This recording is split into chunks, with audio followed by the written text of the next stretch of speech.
Hey, Nicole Roberts Jones here, and welcome to this episode of the Meaningful Work Podcast. So, I'm calling this episode, this is the first of many called the Rewind Files, right? And the reason I'm calling it that is because, listen, I've had some great conversations over the last, probably 10 years that I've been doing. I used to do a Facebook Live every Monday night, let me say it that way. And that Facebook Live now is a podcast. That Facebook Live was really only structured for entrepreneurs.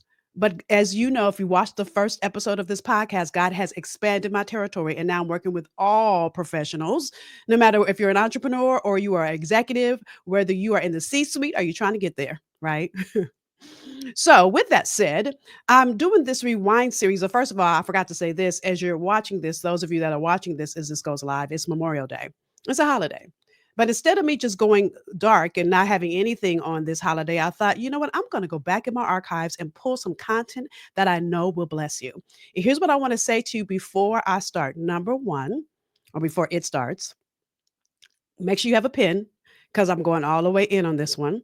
This is something that, listen, what I see so many women do, and fellas, this is for you too, but I would say 90% of the people that I work with have been women, that let the past hinder your tomorrow. It's like you're letting an old story narrate your current circumstances.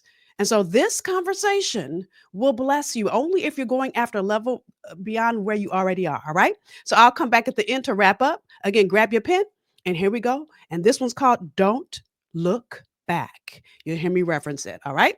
So, and let me just say this before you hear this. Anytime you hear me say something that sounds entrepreneurial focused and you're not an entrepreneur, don't discount that that is for you as well. All right. Just make it apply for whatever arena God has you working in at this moment. All right. So here we go. Grab your pen and enjoy. Jump into today's conversation. So today's conversation is don't look back. Now, when I was writing this out, what was coming in my mind is how many times have you been driving in a car and you're looking in the rearview mirror? Now you realize, and I think I talked about this on another episode a couple of weeks ago. You realize if you're looking in the rearview mirror while you're driving, what will happen? Matter of fact, if you closed your eyes or if you look behind you, if you stood up right now, stand up wherever you are, and look behind you and then walk forward. Now, unless you're in a room that you know where everything is, guess what you're going to do? Bump into something. I'm in my office. I know where everything is, but I guarantee you I still will bump into something. And that's what many of us do as we journey in this thing called life is we let yesterday hinder our tomorrow. So tonight I'm going to give you tools to identify it and to begin to do the work to let it go. So I'm going to read a Bible verse here to kind of, hey, Messina, every Monday. Yes, every Monday, 7 p.m. Yes. So I'm going to read a Bible verse here that's going to give you great context to our journey. So it's a conversation that some of you guys have heard the story of when Abraham was told to leave and God said only take certain people and God said don't look back. hmm So this comes from Genesis 19. I want to tell you because some of you guys want to read it later. Genesis 19:15 to 26. Genesis 19:15 to 26. Now, here we go. When the morning dawned, the angels urged Lot to hurry, saying, Arise, take your wife, and Lot is Abraham's wife, son, by the way. Arise, take your wife, your two daughters who are here, lest you be consumed in the punishment of the city. So this is Sodom and Gomorrah, and God was getting ready to tear it down, right? And so literally, so that was 15. And while he lingered, the men took hold of his hand, his wife's hand, and the hands of his two daughters. The man is some of the angel, right? The Lord being merciful to him, and they brought him out and set him outside the city. So it came to pass when they had brought them outside that he said, Escape for your life. Do not look behind you, nor stay anywhere in the plain. Escape to the mountains, lest you be destroyed. Now I'm going to skip because it's a whole long, you guys can read the whole passage, right? So notice it says, don't look behind you. So here's 1926 says this. Where is it? But his wife looked back and she became a pillar of salt. So in other words, she became a big old rock stuck there. So here's what I want you to get from that conversation is I'm challenging you to stop looking back. So what do I mean by that? So say you were in a bad relationship, and this was me, because I promise you, I kept kissing the same frog over and over before I met my husband. And when my husband did some similar things, I could have said, "Oh, he's just like all the rest of these men." Mm-mm. That was a moment I had to make a choice. Do I look back, or do I do some of the things I'm getting ready to walk you through? Right? Or maybe it's you're at a job and your boss doesn't appreciate your brilliance. And it's really hard because maybe the boss before that didn't as well. See, what happens is when we have on glasses from the past and we're bringing it into our future, we hinder what's possible. You can't define what's going to happen today by what's happened yesterday. Now, of course, when you go through some things, you learn some lessons. We'll talk about that next week. But if you say things like, I'm never going to start a business again because, I failed the last time, you're staying stuck. If you say, I'll never spend money on that thing again, you're staying stuck. If you're saying all men are dogs, guess what? You're staying stuck because that man might have been a dog, but all men aren't. Don't define everything by one thing. Do you get that? And so here's what I know, especially my African American sisters out there, we have learned to keep it moving, and we don't oftentimes sit and understand there are things that are inside of us that are dictating our mindset. So your life is dictated by the choices you make. Right. Michelle said, let go of those bags, ladies. Right. But here's the thing. Hey, Carnell, I didn't see you. There are so many people that walk around with bags and they're invisible bags. You don't even know you have them. So even if you think you've got this lesson down, I need you to be clear and process it with me now. This is something I do at the beginning of every year because I don't care that I've been in this work for 28 years. There's always something that I could hinder. Like, listen, Michelle, you were with me, and Renata, you were with me. I just did a virtual event, and that studio, he did a horrible job. So I could say, I'm never doing a virtual event again because the Wi-Fi, his system just was an overload is what it was. Right. So that's not going to keep me from doing another virtual event. I'm just not going to do a virtual event with him. Right. So, and again, we'll talk about learning a lesson next week. But I really want you to get clear on what could keep you stuck from your abundantly above all. And sometimes I think the enemy comes to throw what I call smoke and mirrors up so that when your blessing comes, it looks like something that happened yesterday. So you won't go and take hold of it. Like, I'll be honest with you, when God put on my spirit to start a business again, so in 2012, my business got bought out by a bigger training and development company. I worked inside that company for 3 years. I was like, yes, I don't never want to do payroll again. Yes, I don't ever want to have to worry about paying bills. I was just getting a paycheck every week, still doing this. But then I started feeling conflicted. How am I teaching people how to be an entrepreneur and I'm not an entrepreneur anymore? How am I teaching people to trust God and really I'm not trusting God? And then God tapped me on the shoulder and told me to go back out. And I was like, oh, and I made some really bad mistakes in my business previously. But I had to let go of 2010 and 2008 and 2007 so that in 2015, I could stand in this newness and take all the lessons I learned and be better. But first, I had to do 5 things. So again, this is no matter what you're dealing with. I need you to check your mindset. So your business will never outgrow you. So those of you that are starting a business and you keep pushing past how you're feeling and pushing past things you've been through and pushing past what's present for you, but you haven't stopped to check in on you. All my clients, especially y'all that are with me, know I talk about be, do, have. You can't just do to have. You got to be. And so these Amplify Your Brains Mondays are about your being. Listen, even God said, let there be light. God didn't have to say anything. He could have just made light and had to say a word. But notice the words he chose, let there be. So this is a challenge, a invitation for you to check in on your being. And it starts with identify what could keep you stuck. Don't act like it's not there, right? Robert said, right, not enough bandwidth, not your problem, right? But it's not even that is my problem. I could have let him not having enough bandwidth hindered me from anything I might do in the future. Okay. So number 1, identify what can keep you stuck. So think about whether you've gone through something really hard in the past, and I want you to identify what that is. I'll be honest with you. My really hard thing in the past was the bad breakup that I went through years ago. And when I met my husband in 2014, I had to let that go. I had to stop looking back at all the things other men had done to me and look at Daryl for who he was.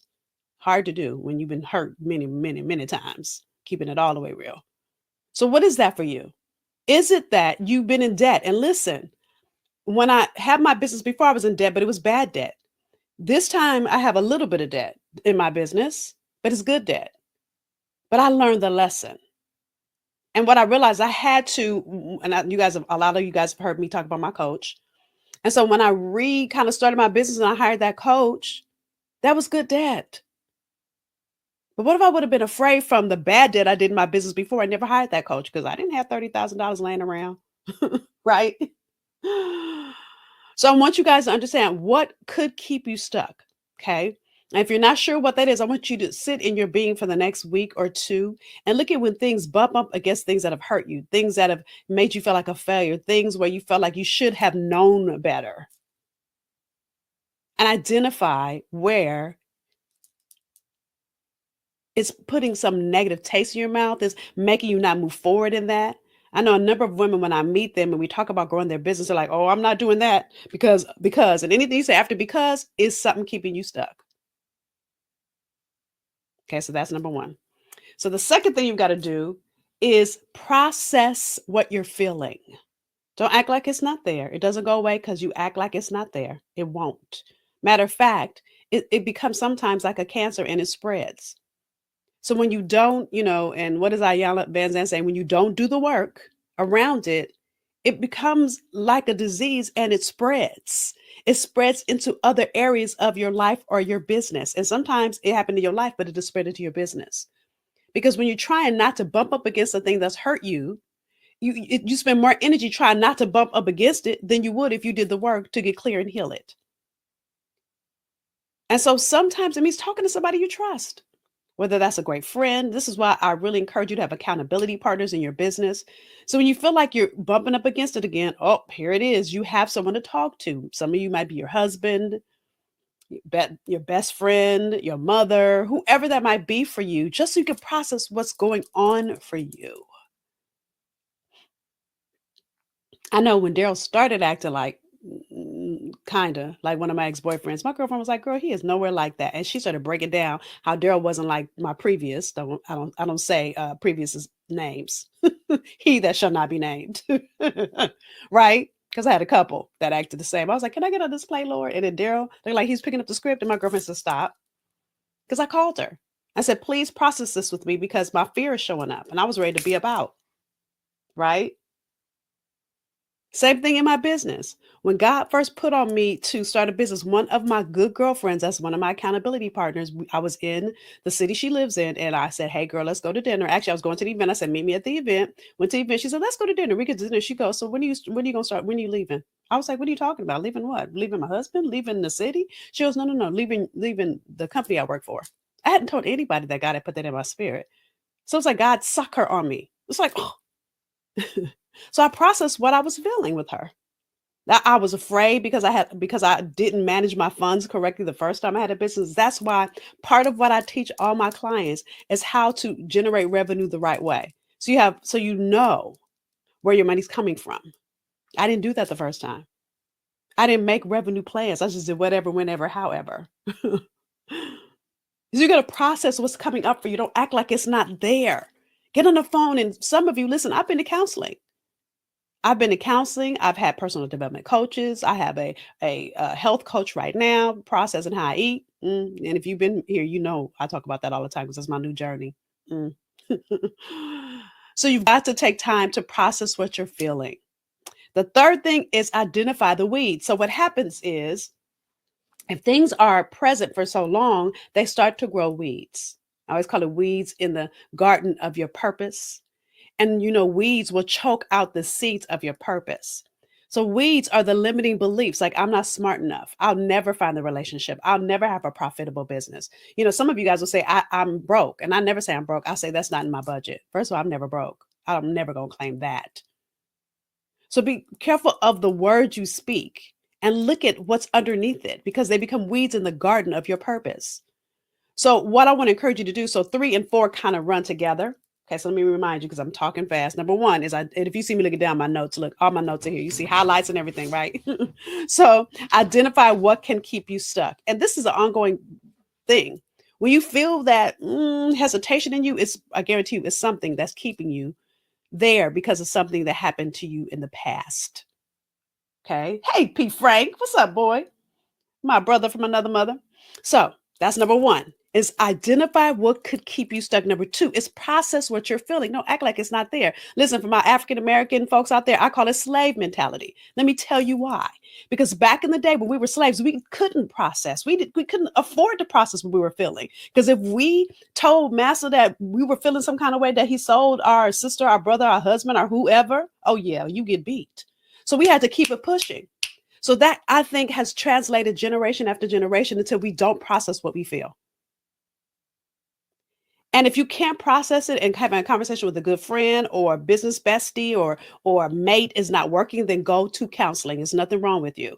Actually, something right with you because you're willing to invest in your mental health. Because again, your business can never outgrow you. So how do you grow a business if you're stuck?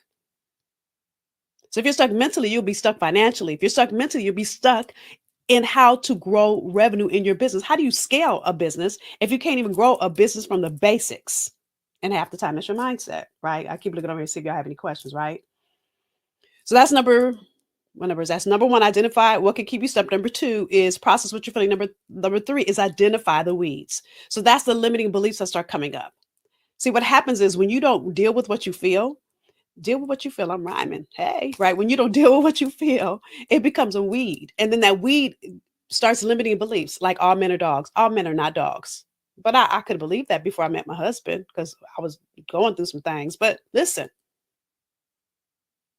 part of that was me not processing my feelings. And so I couldn't identify when another man came. When I processed my feelings between my last boyfriend and my husband, things shifted. And this is me being transparent.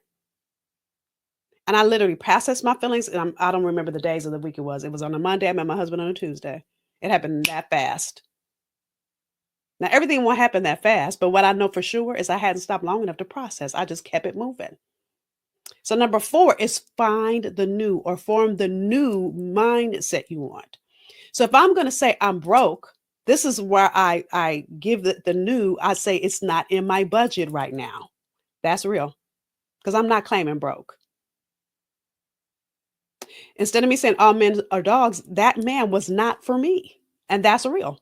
Because if he was for me, he wouldn't have cheated on me. Hello, somebody. Right? And him cheating sometimes has nothing, most times has nothing to do with you, by the way. So form the new habit that you want to replace with the old. So that as that weed comes up, listen, as human beings, if you've been hurt in the past, especially those of you that have had some deep, dark, like being abused since you were little, some of those things will come up and cause you to miss out on blessings because you haven't done the work. So even after you've done the work and ask questions, right? I'm getting ready to talk about that, Michelle. After you've done the work, it's still gonna come up. It don't go away. As long as we in this flesh, the enemy's gonna try to keep us at who we used to be instead of going into God's promise, into possibility, into your breathtaking future. And there is abundantly above all with all of our names on it. I'm going after mine. How about you? And so if I'm gonna go after mine, I have to let go of anything, all the baggage, all the chains, all the negative thoughts, all the negative things that people said about me. And even look, even the Nicole that I used to be. Oh, y'all don't know the Nicole that I used to be. Woo, I was a hot mess. But I started doing the work and I realized when I was mean to people, when I was cussing people out, yeah, that used to be me. All of that was because I didn't love me. When I started doing the work to realize why I didn't love me, can I tell you what it was rooted in? Here goes this week, y'all. Me being light skinned, being from South Central LA, and people calling me white girl.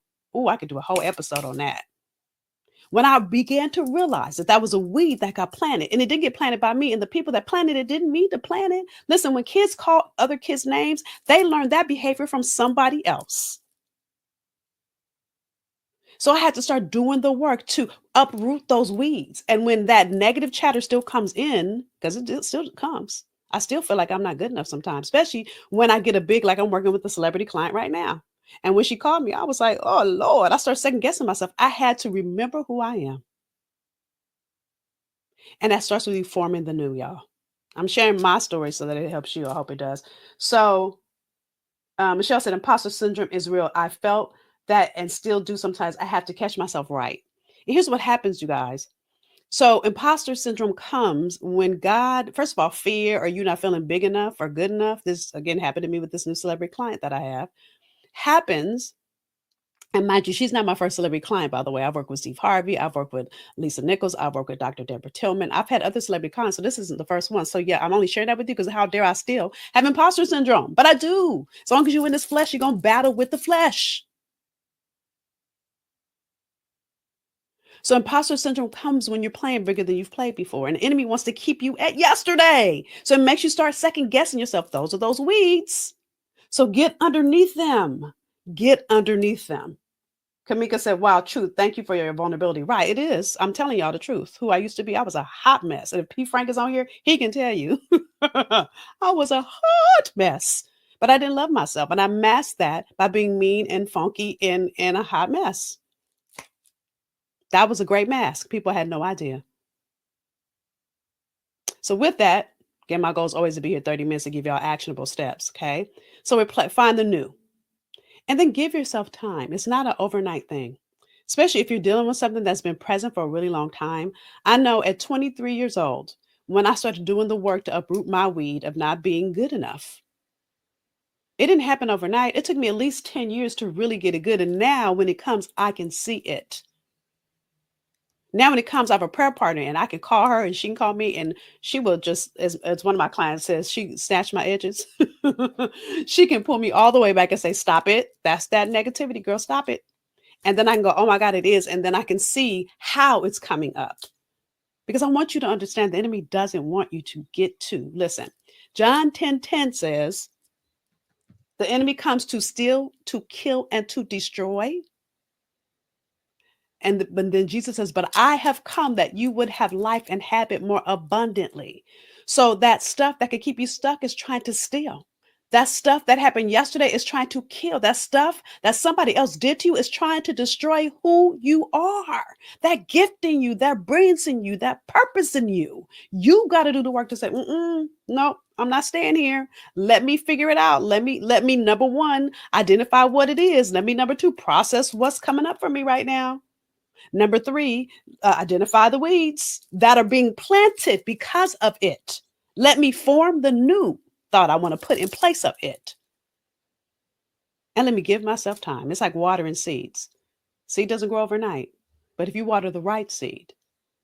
See, if you've been watering a weed all this time, it's going to take you some time to shift it. And so, and that's it. That's it from the rewind. Listen, I want you to identify where you are. And those of you that are saying, I'm not dealing with any of those things, I need you to know you're not playing big enough. The enemy only comes to steal, kill, and destroy when you have another level that God is waiting for you to go after.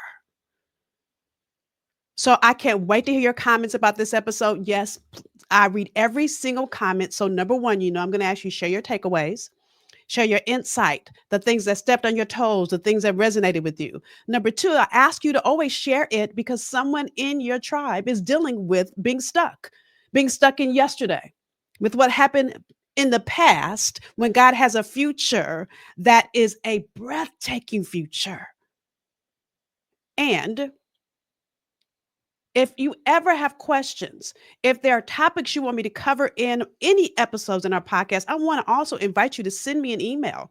My email address is info@NicoleRobertsJones.com. I want to hear from you. I want to hear also, you can also email my team, and I check email. Sometimes I check them and most times it's my team, but I want to hear what's resonating with you. I want to hear what questions you have so that, listen, this podcast is for you. The way that I can give you more and do more is to hear from you. info@NicoleRobertsJones.com. And then again, share it. All right. So with that said, again, as this episode is going live, it's Memorial Day. So I want you to know next week, I'm so excited. I'm starting a new series. It's one that's going to bump up against what I talked about here. It's one that so many women are dealing with. So make sure you tune in.